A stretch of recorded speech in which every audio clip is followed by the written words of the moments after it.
pertama, baru Iya, satu. Baru satu. Ini tahu tiba-tiba dia pinter tuh gimana awal muasalnya? Awalnya itu pas usia dia 10 bulan dia tuh suka nanya ini apa gitu. Terus kita emang dari dia newborn udah ngasih buku sih. Terus kayak pas aku ngehnya itu adalah buku ini kalkulus. Dia kan suka kalkulus. Iya, terus Seorang anak berusia balita bisa paham konsep tubuh manusia, pesawat, bahkan kalkulus dasar. Kedengarannya sih mustahil ya, tapi itulah yang terjadi pada Ken Kulus atau yang akrab dipanggil Ken. Banyak orang mengira Ken terlahir jenius, tetapi orang tuanya justru mengatakan setiap anak bisa seperti Ken kalau lingkungannya tepat. Nah, jadi kita akan membongkar rahasia pola asuh yang membuat Ken berkembang pesat. Berdasarkan teori Piaget, Vygotsky, Baumrind, Growth Mindset, hingga neuroscience modern. Siap belajar? Yuk mulai! Jadi, siapa sih Ken Kulus itu? Inilah Ken Kulus, anak usia 4 tahun yang aktif, kreatif, dan punya rasa ingin tahu tinggi. Ia sering bertanya, mencoba hal baru, bahkan kadang membuat rumah jadi berantakan.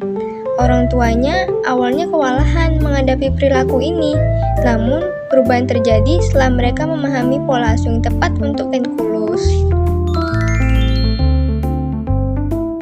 Jadi, perkembangan Ken dimulai bahkan sebelum ia lahir.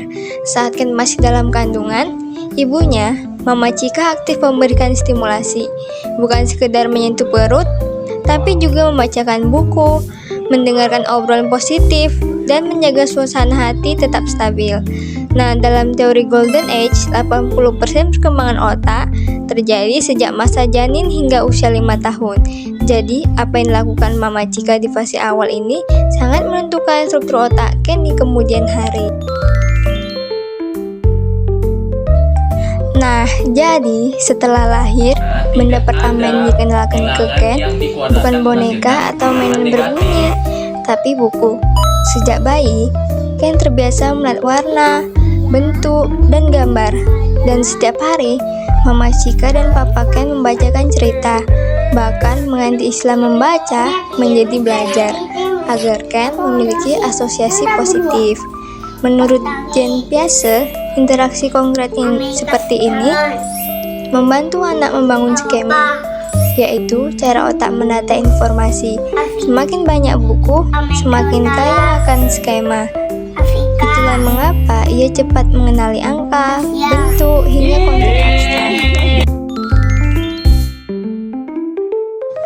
Orang tua Ken bukan hanya memberikan buku, tetapi juga menghubungkan cerita dengan pengalaman nyata.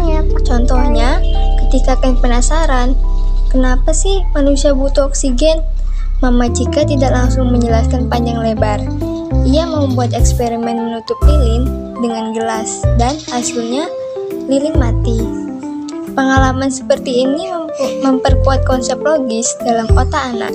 Dalam teori Piaget, eksperimen fisik membuat anak memahami kenapa suatu terjadi, bukan sekedar apa yang terjadi, dan itu sangat mempercepat perkembangan berpikir kritis. Hobinya apa? Belajar. Gue belajar. Ruang berpikir tanpa dikoreksi. Hal luar biasa lain dari orang tua Ken adalah cara mereka mendengarkan. Saat Ken punya interpretasi sendiri tentang gambar atau konsep tertentu, mereka tidak langsung berkata, itu salah. Tetapi sebaliknya, mereka bertanya, menurut Ken bagaimana? Coba jelaskan logikanya. Cara ini membuat Ken merasa aman bereksplorasi. Nah, menurut Vygotsky, dialog seperti ini adalah dasar dari perkembangan kognitif. Saat anak diberi ruang untuk menjelaskan pikirannya, ia belajar menyusun argumen, berpikir kritis, dan mengembangkan kreativitas. Bahan bakar pertumbuhan otak. Banyak yang lupa bahwa nutrisi adalah fondasi otak. Mama Chika ini sangat selektif. Ken hampir tidak mengonsumsi makanan dengan gula berlebih, MSG, atau pewarna. Ia lebih fokus pada protein, susu, buah, sayuran, dan makanan alami. Dalam neuroscience, nutrisi menentukan fleksibilitas sinaps, jalur komunikasi antar neuron. Semakin sehat makanannya, semakin cepat otak memproses informasinya. Jadi, Stimulasi yang besar, tambah nutrisi seimbang, akan menghasilkan perkembangan optimal. Walaupun cerdas, Ken tetap mengalami frustasi.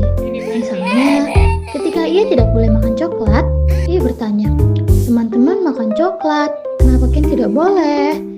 Orang tuanya tidak memarahi atau mengabaikannya.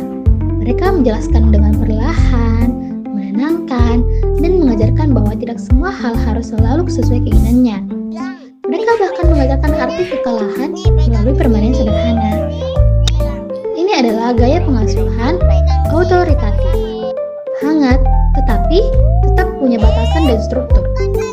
Model ini terbukti membentuk anak yang percaya diri, berani, dan emosional stabil.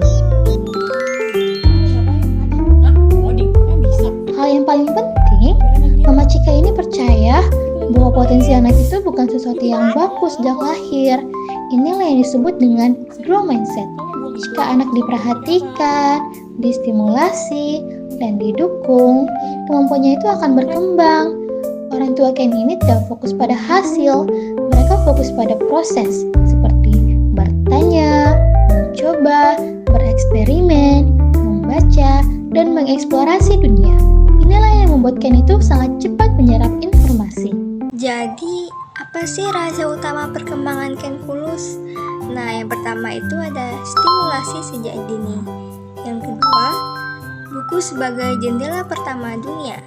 Yang ketiga, ada eksperimen langsung.